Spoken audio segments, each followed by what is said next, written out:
So the next topic that we will be doing now is effects of heat. As you can see, I have already written 3 effects of heat. Let us see one by one. Heat causes change in temperature of objects. Obviously, if you provide heat to any substance,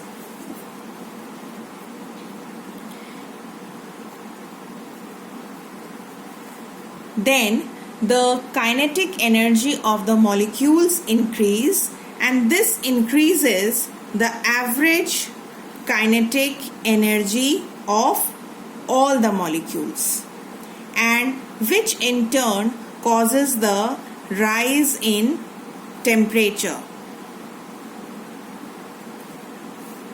Average kinetic energy of the molecules increases and the temperature also increases, and vice versa. This will happen only when you will heat any body.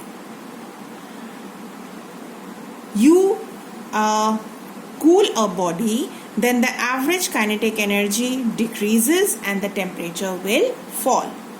However, in certain situations it has been observed that even if you provide heat to the substances or objects, the average kinetic energy does not increase. And this happens when the body undergoes change in state.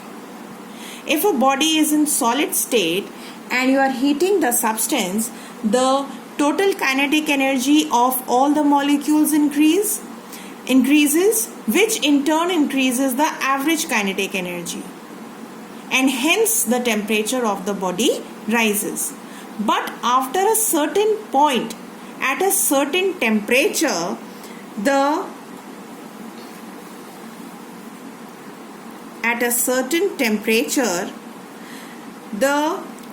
average kinetic energy does not change. Okay? And at that particular point, the temperature of the substance becomes constant.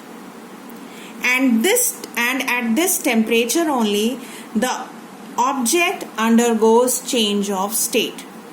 For example, if I give you water in liquid state and you heat it, so at 100 degrees Celsius, what will you observe?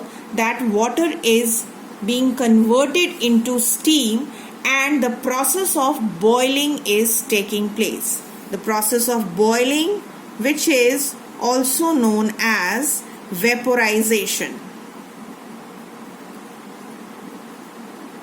So this is the process in which any liquid undergoes its change in state.